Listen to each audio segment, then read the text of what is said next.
J'aimerais continuer avec vous. Nous sommes, pour ceux qui nous rejoignent ce matin, dans le livre des Juges. On s'était arrêté quelques instants, quelques dimanches sur ce livre-là, et j'aimerais encore refaire une lecture au chapitre 2. Chapitre 2, et nous ferons la lecture des versets 16 à 19, et puis ensuite un passage dans le chapitre 3, et ensuite on ira un petit peu plus loin. Juges, chapitre 2, versets 16 à 19. Vous l'avez, de toute façon ça va être affiché pour ceux qui n'ont pas la Bible, mais c'est mieux si vous pouvez prendre votre Bible avec vous. En papier. Je vous embête, hein. Non. C'est mon épouse qui ne va pas être contente, mais chacun fait comme il veut, mais prenons la Bible, c'est important. Chapitre 2, verset 16. Au milieu de tout ce qu'on a déjà vu, je relis, parce que nous l'avons lu la semaine dernière, mais je veux juste repartir sur cette base-là. Il est dit, l'Éternel suscita des juges, afin qu'ils les délivrassent de la main de ceux qui les pillaient. Mais ils n'écoutèrent pas, même leurs juges, car ils se prostituèrent à d'autres dieux, se prosternèrent devant eux. Ils se détournèrent promptement de la voie qu'avait suivie leur père, et ils n'obéirent point comme eux au commandement de l'Éternel. Lorsque l'Éternel leur suscitait des juges, l'Éternel était avec le juge, et il les délivrait de la main de leurs ennemis pendant toute la vie du juge, car l'Éternel avait pitié de leurs gémissements contre ceux qui les opprimaient et les tourmentaient. Mais à la mort du juge, ils se corrompaient de nouveau plus que leur père, et allant auprès d'autres dieux pour les servir et se prosterner devant eux, ils persévéraient dans la même conduite et le même endurcissement. Et puis, je voudrais qu'on fasse tout de suite une deuxième lecture dans le chapitre 3, et à partir du verset 7, où on va entrer dans le cycle des juges. Et on va regarder ensemble tout ce que cela représente et ce qu'on peut en retenir. Chapitre 3, verset 7. Les enfants d'Israël firent ce qui déplaît à l'Éternel. Ils oublièrent l'Éternel et ils servirent les Baals et les idoles. La colère de l'Éternel s'enflamma contre Israël et il les vendit entre les mains de Cushan, Rishéataïm, roi de Mésopotamie. Et les enfants d'Israël furent asservis 8 ans à Cushan, Rishéataïm. Les enfants d'Israël crièrent à l'Éternel et l'Éternel leur suscita un libérateur qui les délivra. Othniel, fils de Kenaz, frère cadet de Caleb. L'esprit de l'Éternel fut sur lui. Il devint juge en Israël et il partit pour la guerre. L'Éternel livra entre ses mains Cushan, Rishétaïm, roi de Mésopotamie, et sa main fut puissante contre Cushan, Rishétaïm. Le pays fut en repos pendant 40 ans et Othniel, fils de Kenaz, mourut, nous dit le texte. J'aimerais revenir avec vous sur ce chapitre 2. On s'est attardé les 2 derniers dimanches sur le premier et le deuxième chapitre et nous avons regardé ensemble que ce livre, dans son sens premier, pour que tout le monde comprenne bien, nous avons l'habitude de le classer dans les livres historiques, mais dans son sens premier, dans le canon hébraïque, il fait partie des prophètes. Et sa première lecture, le sens premier de ce livre doit être un livre prophétique, qui doit nous véhiculer un message de la part de Dieu concernant nos cœurs. Et nous avons vu ensemble que le premier chapitre parle du cœur que Dieu attend. Le cœur semblable à Caleb. Dieu avait répété l'histoire de Caleb et de la prise d'Hébron pour montrer ce qu'il attendait de nous, quel était le cœur qui lui était agréable. La semaine dernière, nous avons vu qu'il est souvent répété que le problème du peuple de la nouvelle génération, c'est qu'il n'avait pas gardé sa parole, il n'avait pas obéi à ses commandements. Et le désastre en est arrivé. Et à partir de là, il y a comme un cycle qui va se mettre en place.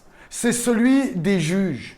Vous l'avez vu comme moi au chapitre 16, l'Éternel suscita des juges. L'Éternel était avec le juge. Et ce juge-là apportait la délivrance au peuple quand il criait à Dieu. Mais le texte dit toutes les fois où le juge mourait, le peuple retombait dans ses travers. Et pendant X années, ils étaient asservis aux ennemis jusqu'à ce qu'il y ait un nouveau juge qui se lève. Et c'est comme un cycle dans tout le livre. Le mot en hébreu de juge, c'est shaphat.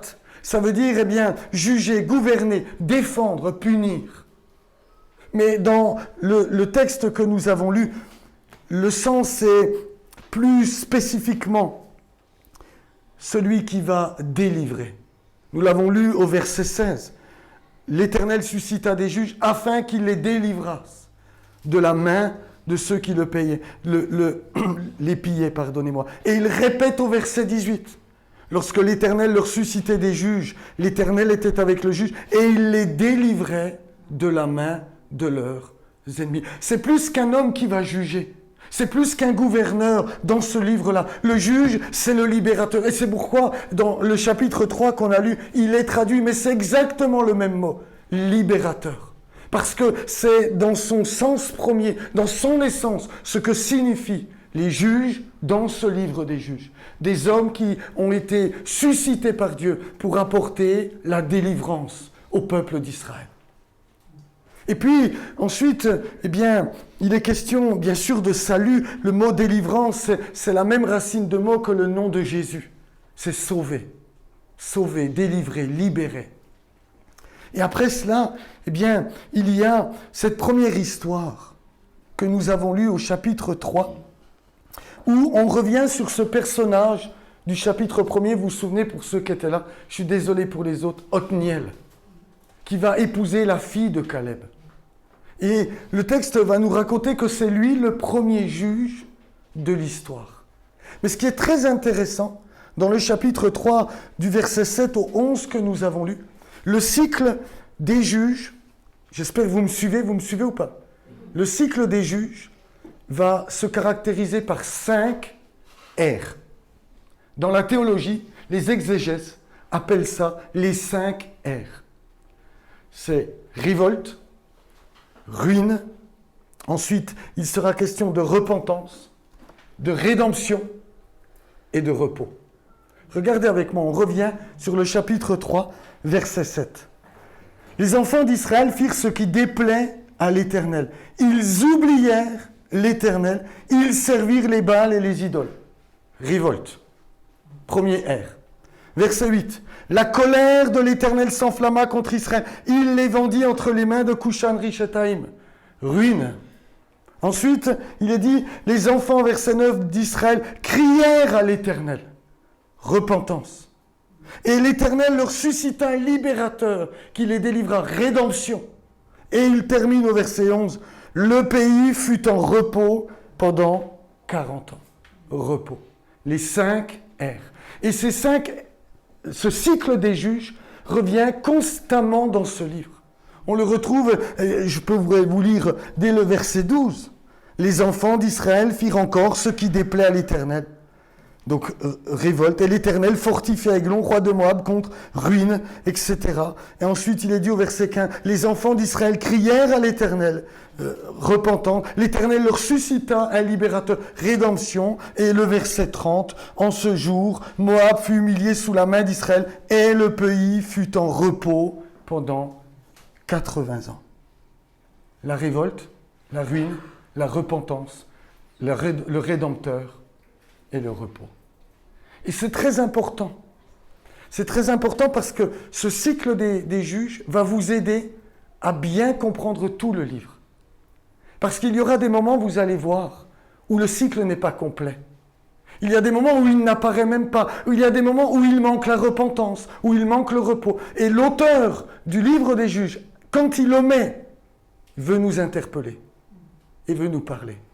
Et à partir de là, l'auteur va susciter dans son livre tout entier 12 juges. Il y en aura 12. Je ne vais pas les énumérer. Il y en a dont la vie n'est pas racontée. Juste le nom et les années sont là. Et d'autres, comme les plus connus, Gédéon, Samson, Jephthé, sont bien détaillés. Et il y a beaucoup de choses à en retirer. Et chaque juge va rappeler au peuple d'Israël ce que Dieu est capable de faire quand il se conforme à sa volonté. Toutes les fois où Dieu a suscité un juge parce qu'Israël a crié, s'est repenti, a abandonné, ces juges-là ont apporté. Othniel va rappeler ce qu'était Caleb et le cœur que Dieu attend. Ensuite, il y aura Éhud qui lui va donner la victoire au son de la trompette, comme lorsque Josué entra à Jéricho. Et puis, il y aura Déborah et Barak. Et l'histoire de Déborah, est caractérisée par des chars de fer qu'avaient les Philistins, comme les chars de Pharaon. Mais Dieu les en a délivrés. Et tous les juges, jusqu'à Samson, qui va voir le rocher frapper, où l'eau va sortir, tous les juges vont rappeler une histoire que le peuple d'Israël a déjà vécue. Comme pour nous rappeler que Dieu est puissant pour reproduire aujourd'hui ce qu'il a produit hier chez nos pères, dans la mesure où nous marchons comme nos pères, parce que Dieu est le même hier, aujourd'hui et éternellement. Et si nous conformons nos vies à sa volonté, nous avons le droit de nous attendre à ses promesses, à ses délivrances, à son secours, parce que notre Dieu est toujours avec nous. Et tout ce cycle-là parle de ces choses-là. Et après la mort de Samson, il va y avoir un changement. Le cycle des juges va s'arrêter. Il va y avoir une rengaine qui va être répétée presque tous les chapitres. En ce temps-là, il n'y avait pas de roi en Israël. Et chacun faisait ce qui lui semblait bon. Chapitre 17, verset 6, 18, 1, 19, 1, 21, 25, pour ceux qui prennent des notes. Vous avez pas eu le temps, Annie. Je vais le répéter. Juge 17, verset 6, Juge 18, verset 1, Juge 19, verset 1, et le dernier verset des Juges, 21-25, où il est répété, en ce temps-là, il n'y avait pas de roi en Israël. Chacun faisait ce qui lui semblait bon. On a quitté Samson, qui est mort, et on entre dans une autre réalité, que je n'ai pas le temps de vous expliquer ce matin, je vous en parlerai peut-être une prochaine fois. Et au milieu de cette histoire, il y aura un personnage sur lequel j'aimerais qu'on s'arrête ce matin. Un personnage qui ne sera pas un juge. C'est Abimelech, ou Abimelech en hébreu. Avimelech, très exactement en hébreu. Cet homme-là, on retrouve son histoire au chapitre 9. Chapitre 9 est... Je vais lire quand même les 6 premiers versets pour qu'on replace cette histoire dans son contexte. Chapitre 9, verset 1er. Je vais le lire comme ça. Abimelech, fils de Jéroubal. Jéroubal, c'est le deuxième nom de Gédéon. Se rendit à Sichem, vers les frères de sa mère. Et voici comment il leur parla, ainsi qu'à toute la famille de la maison du père de sa mère. Dites, je vous prie, aux oreilles de tous les habitants de Sichem, vaut-il mieux pour vous que 70 hommes, tous fils de Jéroubal, dominent sur vous, ou qu'un seul homme domine sur vous? Et souvenez-vous que je suis votre os et votre chair. Les frères de sa mère répétèrent pour lui toutes ces paroles aux oreilles de tous les habitants de Sichem, et leur cœur inclina en faveur d'Abimelech, car ils disaient, c'est notre frère. Ils lui donnèrent 70 cycles d'argent qu'ils enlevèrent de la maison de Baal-Bérith, l'idole de la localité. Abimelech s'en servit pour acheter des misérables et des turbulents qui allèrent après lui. Il vint dans la maison de son père à Ophra, il tua ses frères, fils de Jéroubal, 70 hommes sur une même pierre. Il n'échappa que Jotam, le plus jeune fils de Jéroubal, car il s'était caché. Tous les habitants de Sichem et toute la maison de Milo se rassemblèrent. Ils vinrent et proclamèrent roi Abimelech près du chêne planté dans Sichem. Le texte là, est comme en train de passer à autre chose. On ne trouve pas le cycle des juges. Il reviendra après cette histoire, dans l'histoire de Jephthé. Mais il y a comme presque au milieu du livre cette parenthèse qui s'arrête sur Abimelech. Un drôle de personnage. C'était un des fils de Gédéon, le grand libérateur Gédéon, à qui on avait demandé de devenir roi et qui avait totalement refusé. Lui, il était né d'une concubine de Gédéon, de Jéroubal si vous préférez. Il était né d'une concubine à Sichem. Et après que Gédéon soit décédé, cet homme-là va décider de se proclamer roi sur tout Israël. ce que son père a refusé, ce que ses frères ont refusé, parce que Dieu était le roi d'Israël. Lui va le désirer. Et cet homme-là, ne va pas y aller de manière légère. Il va se présenter à Sichem, il va incliner le cœur de tous ses habitants. On va prendre de l'argent, il va se constituer une milice. Et sur une même pierre, il fera tuer les 70 fils de Gédéon. Tous ceux qui pourraient s'opposer à lui, tous ceux qui sont contre les Baals et les Astartés, il va tous les mettre à mort. Et il va rester uni à ceux qui sont avec lui. Et le texte nous dit, tous les habitants de Sichem et toute la maison de Milo, c'est-à-dire de sa propre famille, se rassemblèrent. Ils vinrent et proclamèrent roi Abimélec près du chêne planté dans Sichem. Non seulement ils vont lui donner de l'argent pour qu'il se constitue une milice, mais après cela, ils vont même le proclamer roi. Mais le texte nous apprend, je ne vais pas tout vous lire, je vous compte. Le texte nous apprend qu'il y avait le plus jeune, le dernier des 70, Jotham, qui avait réussi à se cacher et il avait réussi à s'enfuir lorsque les 69 autres étaient mis à mort. Et lui va monter sur une montagne, le mont Garizim. Vous savez, il y avait 2 montagnes en Israël, en Samarie, le Garizim et le mont Ebal. Et le mont Garizim, on prononçait des bénédictions et le mont Ebal, des malédictions. Mais lui, il va monter sur le Garizim. Et il va donner, on ne peut pas le lire, du verset 7 au verset 20, il va donner une parabole. Il va expliquer que des arbres se cherchent un roi. Ils vont se présenter devant l'olivier. Ils vont lui dire, règne sur nous. Il dira, non, je ne veux pas renoncer à mon huile qui m'assure les hommages de Dieu et des hommes. Ensuite, ils vont aller vers la vigne. Ils vont dire, toi, la vigne, bien règne sur nous. Mais la vigne refusa. Je ne renoncerai pas à mon douceur et à mon excellent fruit pour aller planer sur les arbres. Ensuite, ils iront, le texte nous dit, avant la vigne, pardonnez-moi, il y avait le figuier. Et ensuite la vigne. Et la vigne répondra, renoncerai-je à mon vin qui réjouit Dieu et les hommes. Et ensuite, ils allaient vers un buisson. Et le buisson dit, écoutez, si c'est de bon cœur, je veux bien devenir votre roi. Et Jotham va expliquer que ce buisson, c'est Abimélec, qui va prendre feu et qui va mettre le feu à tout Sichem et à la maison de Milo. Il prononce une malédiction sur eux. Et elle va s'accomplir. Parce qu'à partir de là, le texte nous apprend que Dieu va susciter un mauvais esprit. Regardez au chapitre 9, verset 22, ce qui est dit. Chapitre 9, verset 22. Abimélec avait dominé 3 ans sur Israël. Ce n'est pas un juge, ce n'est pas un libérateur, c'est un oppresseur de son propre peuple. Et après 3 années, Dieu va susciter un esprit mauvais qui va mettre la discorde entre les habitants de Sichem et Abimélec. Et après une guerre entre eux, cet homme va mourir. Il va se présenter devant une tour où le village s'est réfugié. Et au-dessus de la tour, il y a une femme qui va prendre une pierre de meule et va la jeter sur la tête d'Abimélec. Il aura le crâne fracassé. Et il va demander à un jeune homme de l'achever sur le champ de bataille. Que ça ne soit pas une femme qui m'ait tué, dira-t-il. Alors toi, jeune homme, tue-moi. Et cet homme mourut. Et regardez comment se termine ce passage.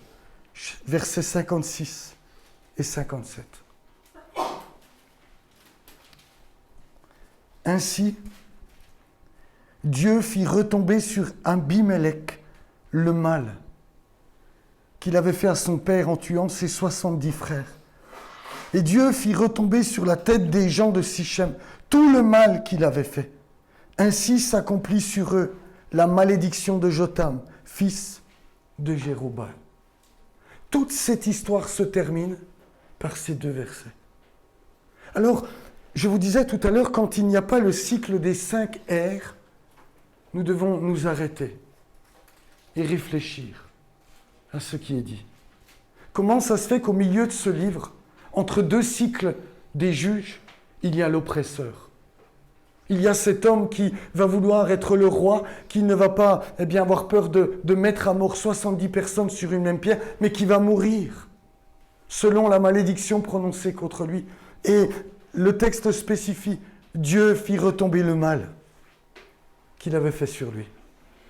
D'ailleurs, ça avait été déjà dit, je ne veux pas vous le lire, mais Dieu va envoyer un ange afin, dira-t-il, un mauvais esprit, afin que tout le mal retombe sur Abimelech, versets 24 et 25 du chapitre 9. Ça doit vous interpeller. Et dire, mais pourquoi y a-t-il comme cette parenthèse au milieu du livre? Pourquoi le cycle des juges ne se suit pas? Pourquoi l'auteur qui est Samuel, selon la tradition hébraïque, pourquoi a-t-il, au milieu de tout cela, parlé de cet homme-là? Je crois qu'il y a un message très fort, très très fort, que nous devons bien entendre. Il y a le cycle révolte, ruine, repentance, rédemption, repos. Mais au milieu de tout cela, il y a cet homme qui apparaît. Il est le fils du grand Gédéon. Cet homme, nous dit le verset, très exactement au chapitre 8, verset 35, tout le bien qu'il avait fait à Israël. Et le meilleur des pères a produit le pire de tous les fils. Je crois que ça devrait nous interpeller. Qu'est-ce que veut nous dire Samuel? C'est qu'il y a un cycle qui se reproduit inlassablement, mais en réalité, le problème vient de l'intérieur. Le problème vient, du peuple d'Israël lui-même, et plus particulièrement même de la famille du grand Gédéon. Le problème vient du cœur de ces hommes-là. Et Samuel est en train de nous dire que le mal est bien plus profond qu'on pourrait l'imaginer. Le mal vient du cœur de l'homme et de son péché. Je le dis pour ceux peut-être qui nous visitent pour la première fois. Je le dis souvent et je le répète. Vous avez remarqué, si nous nous arrêtions 5 minutes sur l'histoire de l'humanité, on a tout essayé. Tous les ismes possibles. Le socialisme, le communisme, le fascisme, le capitalisme, et j'oserais même dire le christianisme. Rien n'a marché. La situation du monde est désastreuse. Il n'y a jamais eu autant de guerres sur la planète. Il n'y a jamais eu autant de violence. Il n'y a jamais eu autant d'angoisse parmi toutes les nations. La situation est désastreuse. On peut tout essayer. On peut avoir les meilleurs pères que Dieu peut nous donner. Si le problème intérieur de l'homme n'est pas réglé, on sera toujours dans le pétrin. Et je crois que ce message prophétique est là pour venir sonder nos cœurs et nous dire, mais nous devons bien comprendre ça. Et ceux qui nous visitent ce matin, je veux insister, nous devons bien comprendre ça. Ah, c'est sûr, c'est pas ce que vous préférez entendre de ma part.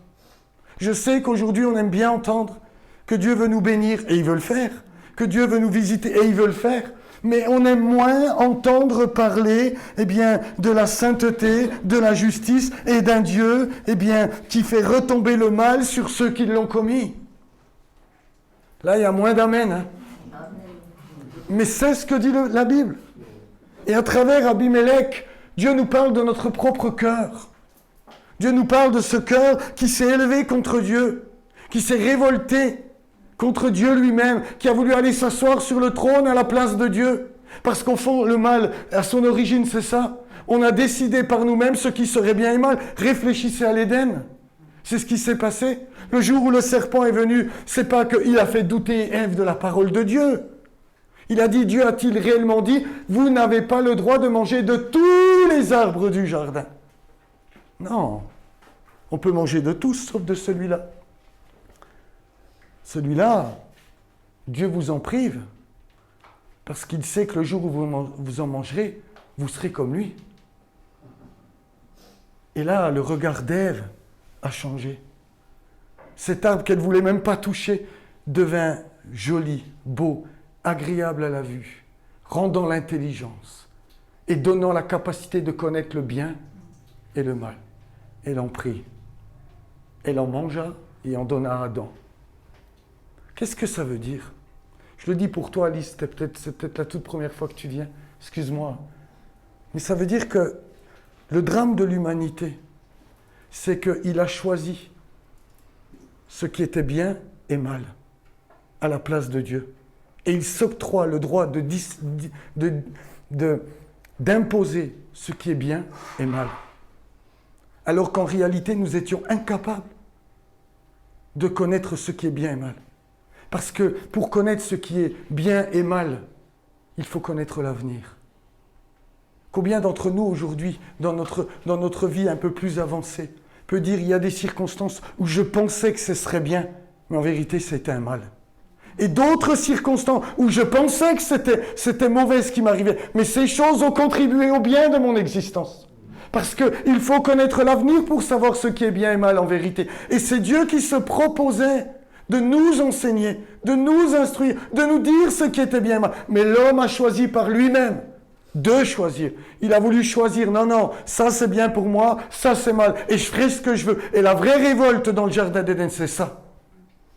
Et Abimelech, eh bien, Dieu voulait être le roi d'Israël. Lui décide de devenir le roi. Là où tous ceux avaient décidé de ne pas l'être, lui décide de l'être. Et c'est le mal du jardin d'Éden qui est mis en lumière dans notre histoire là. Et il tue tout le monde, sans pitié. Parce qu'il veut être le roi. Et le texte nous apprend que ce mal-là, c'est ce qui détruit, c'est-à-dire le péché, ce qui détruit Israël. La semaine dernière, nous avons vu que le problème, c'est qu'ils avaient oublié la parole et de la mettre en pratique. Mais pourquoi je vous ai dit ça? Pourquoi j'ai insisté sur l'obéissance?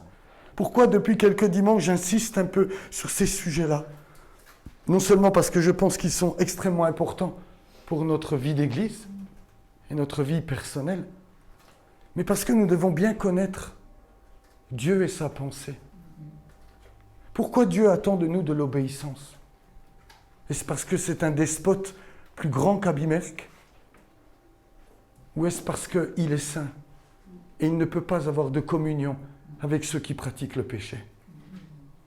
Et lorsque Dieu nous demande de lui obéir, lorsque Dieu nous demande de marcher dans ses voies, de le craindre, ce n'est pas parce qu'il veut nous imposer son joug et son autorité, son règne.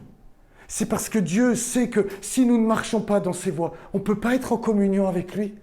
Et Dieu désirant une telle communion avec nous, il nous invite, mais marchez dans mes voies pour que je puisse, être en communion avec vous, parce que Dieu est saint et Dieu et le péché, ça communique pas, c'est pas possible, c'est comme deux aimants au pôle qui s'excluent l'un l'autre. Dieu ne peut laisser le péché, Dieu ne peut le tolérer parce qu'il est saint. Et dire aux hommes que c'est possible de concilier la sainteté de Dieu avec le péché, c'est le plus grand mensonge de l'histoire de l'humanité. C'est faux. Ils vont se dire, mais il est pénible. Mais c'est faux, c'est faux. Paul dira dans ses épîtres à plusieurs reprises que personne ne vous trompe. Celui qui pratique le péché n'héritera pas du royaume de Dieu. C'est pas que Dieu est méchant et mauvais, il est lumière. Il n'y a point en lui de ténèbres. Donc Dieu est dénué de méchanceté, de cruauté. Mais c'est que son être est saint. Et son être ne peut tolérer le péché. Il le repousse plus que cela. Lorsque Dieu a créé le monde, il a dit le jour où tu pécheras, tu mourras. Parce que ma nature sainte est obligée de faire mourir. Elle ne peut pas supporter. Elle est obligée de faire mourir le péché. Et c'est pourquoi Paul aux Romains, au chapitre 6, verset 23, dira le salaire du péché, c'est la mort. Il n'y a pas d'autre solution. Tu ne peux pas entrer dans la présence de Dieu tel que tu es en tant que pécheur. Tu ne peux pas être réconcilié. Il te faut être justifié. Il te faut être pardonné.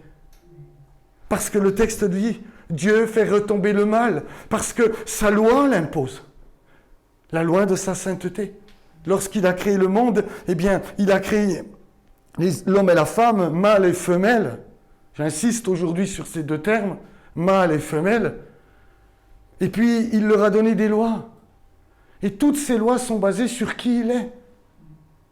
Pour qu'il puisse y avoir une communion. Vous comprenez?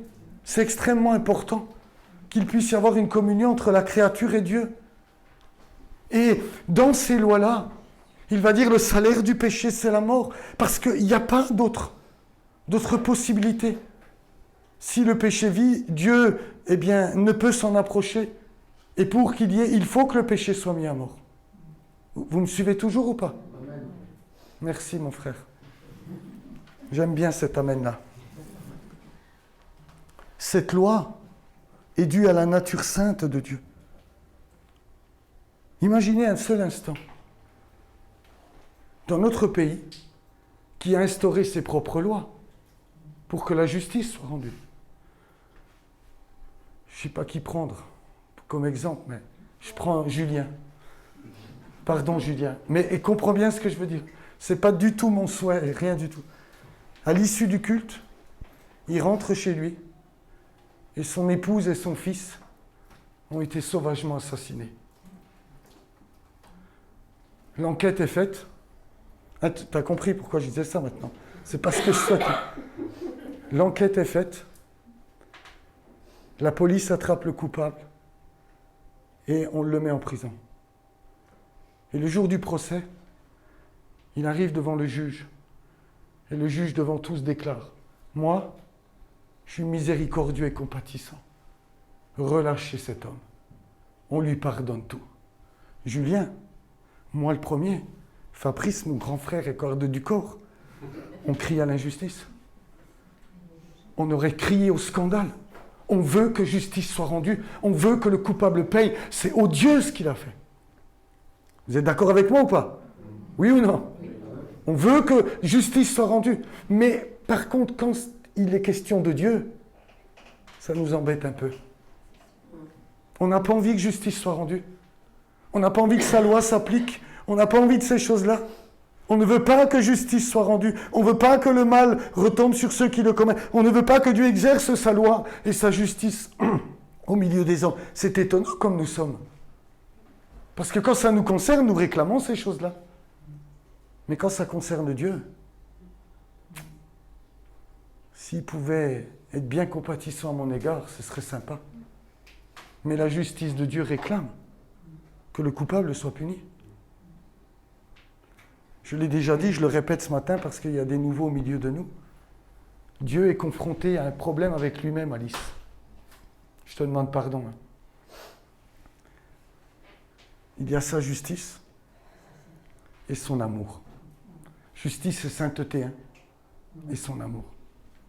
Et puis il voit maman Martine. Puis il a vu tout ce qu'elle a commis. Et il m'a vu aussi, on est d'accord. Il a vu surtout ma femme. Et puis il dit, il faut que Maud paye. Je ne peux pas la recevoir. Elle doit être punie. Ça, c'est sa justice. Mais il y a son amour qui dit, ouais, mais moi, j'aime Maud. J'aime Martine. J'aime Alice. J'aime Mumu. J'aime chacun.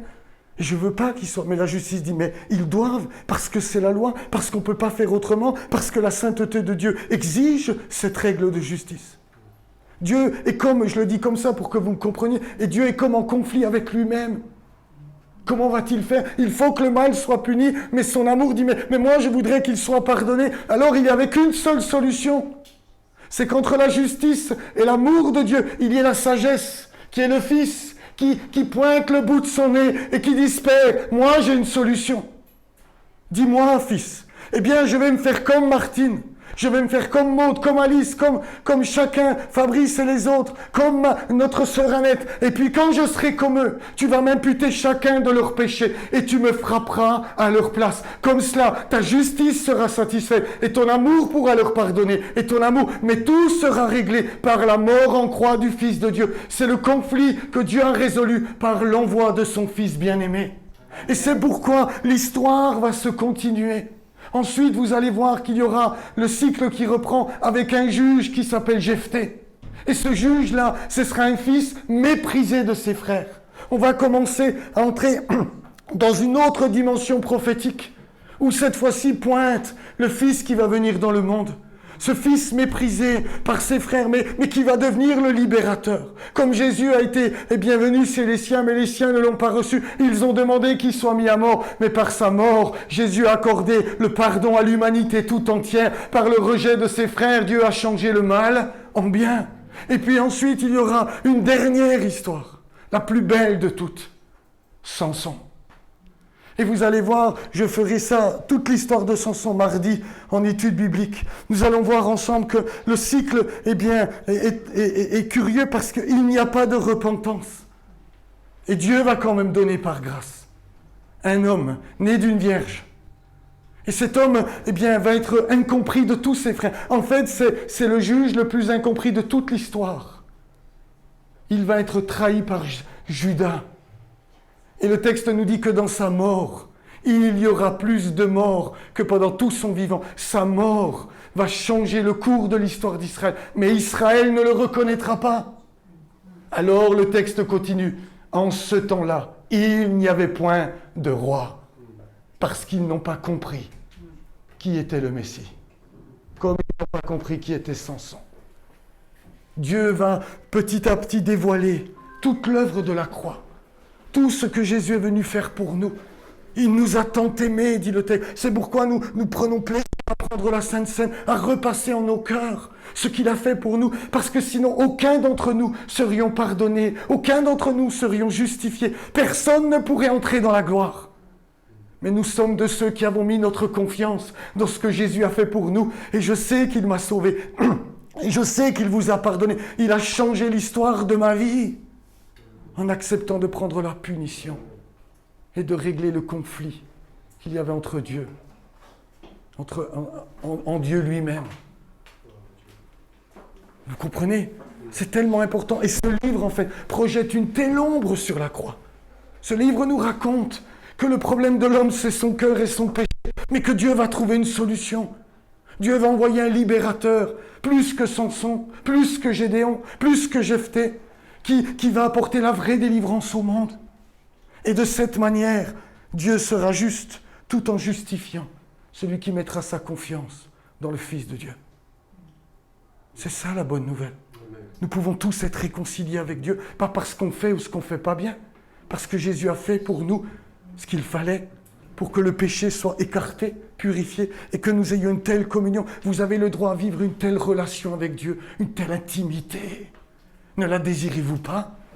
Ne souhaitez pas vivre cette intime communion avec Dieu? Mais c'est possible par ce que Jésus a fait. À cause de ce qu'il a fait, tu peux être dans une telle intimité. Il n'y a aucune condamnation pour ceux qui sont en Jésus-Christ, dit le texte. Tu peux être réconcilié ce matin. Dieu peut tout à nouveau intervenir dans ta vie, dans ton histoire. Il n'y a rien. C'est l'œuvre de la croix. C'est comme s'il avait d'un revers de main balayé tous les obstacles qui nous empêchaient de vivre cette communion avec Dieu, qui empêchait Dieu d'intervenir dans notre vie, de manifester sa gloire. Ce matin, vous avez le droit, vous tous qui avez mis votre confiance en Jésus, vous avez le droit à voir votre vie changer, transformée, délivrée, parce que Dieu veut être avec vous. Amen. Et cela, c'est uniquement par le sacrifice de Jésus à Golgotha. Pour que la paix soit sur vous, que la paix soit sur moi. Et je termine, promis, avec ce passage de Paul aux Romains. Regardez, Romains chapitre 3. Romains chapitre 3, où il explique ça avec tellement de perfection, avec le génie littéraire de l'apôtre Paul. Regardez ce qu'il va dire. Romains 3, verset 21, et je termine avec ça. Mais maintenant, sans la loi, est manifestée la justice de Dieu, à laquelle rendent témoignage la loi et les prophètes. C'est-à-dire que la loi et les prophètes te montraient ce que Dieu désirait. La justice, c'est la voie droite que Dieu attend. Justice de Dieu par la foi en Jésus-Christ, pour tous ceux qui croient. Il n'y a point de distinction, car tous ont péché et sont privés de la gloire de Dieu, sont privés de sa présence. Ce n'est pas nos bonnes œuvres, ce n'est pas nos aumônes, ce n'est pas nos sacrifices les plus profonds qui nous amèneront à Dieu. C'est uniquement la croix. Ensuite viendra les aumônes, ensuite viendra les bonnes œuvres, ensuite viendra toutes ces choses. Et ils sont gratuitement justifiés par sa grâce. Comment? Par le moyen de la rédemption qui est en Jésus-Christ. C'est lui que Dieu a destiné par son sang à être pour ceux qui croiraient victimes propitiatoires, afin de montrer, écoutez bien ça, afin de montrer sa justice, parce qu'il avait laissé impunis les péchés commis auparavant, au temps de sa patience. Dieu avait attendu jusqu'à ce que le Fils vienne et pour que l'humanité ne soit pas jugée. Il a patienté en vue du sacrifice. Mais les péchés ont été frappés et punis. Afin, dis-je, de montrer sa justice dans le temps présent, de manière à être juste, tout en justifiant celui qui a la foi en Jésus. Ce que je vous expliquais entre la justice et l'amour et la sagesse. Afin de montrer sa justice dans le temps présent, de manière à ce que la justice de Dieu soit satisfaite et que nous, les hommes, nous puissions être justifiés par Dieu à cause du sang que Jésus a versé. Je vais raconter une petite histoire pour terminer. Très courte, très simple. C'est une histoire vraie. Ça s'est passé en Russie. C'est au 19e siècle. Un général russe à qui appartenait toute une grande et immense province avait promulgué une loi. Il était très attaché à ce que personne ne transgresse ses commandements. Il voulait que la justice règne. Pas de voleurs, pas de menteurs, pas d'usurpateurs, et rien de tout cela. Et il a promulgué une loi en disant le premier qui transgressera cette loi sera puni de 100 coups de bâton. Et la loi a été promulguée dans l'immense province de Russie.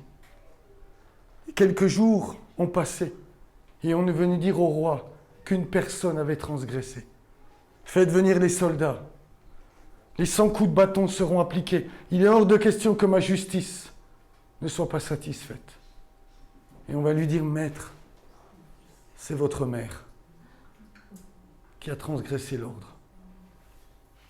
Cet homme ne s'est pas démonté. Il a fait venir les soldats, le bâton et sa propre mère.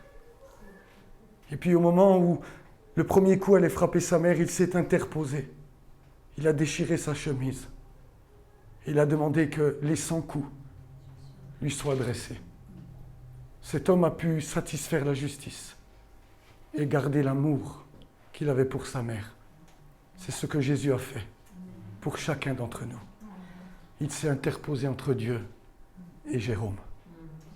Entre Dieu et chacun et chacune, pour qu'aujourd'hui, vous puissiez être bénis par lui et réconciliés. Si ça, ce n'est pas la plus grande de toutes les bonnes nouvelles, j'y comprends plus rien. Je le dis souvent pour ceux qui nous visitent, même Annette, elle devrait être debout sur sa chaise avec sa canne, à dire Alléluia, Amen, il n'y a pas plus grande nouvelle. Il a payé pour moi, il a payé pour toi, pour qu'aujourd'hui tu sois béni de Dieu, réconcilié, et que ta vie change, et que ce mal qui te nuit et qui te ronge soit enlevé de ta vie, et qu'il te donne une vie nouvelle. Voilà ce que nous apprend le livre des Juges. Amen. J'ai compris, je me tais. Seigneur, je veux te bénir. Parce que personne n'a pu faire ce que toi tu as fait. Je veux te bénir et je me réjouis de rappeler ces choses à ceux qui nous visitent, Seigneur. J'aime tellement cet évangile glorieux. Il révèle ta justice, ta sainteté, mais aussi l'amour extrême que tu as porté à notre égard. Tu aurais pu, Seigneur, de ton ciel de gloire, nous déclarer coupables. Tu aurais été juste dans ton jugement parce que nous avons tous transgressé tes commandements. Nous nous sommes jusqu'à aujourd'hui si peu souciés de toi. Nous n'avons fait aucun cas de toi. Nous n'avons pas mis nos vies au diapason. Et lorsque tu t'es approché de nous, combien de fois nous avons fui ta présence? Combien de fois nous avons repoussé tes invitations? Seigneur, tu aurais pu dire ça suffit. Plus de salut pour cette personne. Mais ce n'est pas ce que tu as décidé. Tu as décidé d'envoyer ton propre Fils pour qu'à notre place, il soit frappé et puni par toi. Afin de, par sa résurrection, nous accorder la vie éternelle. Une vie nouvelle. Une vie où le péché ne règne plus.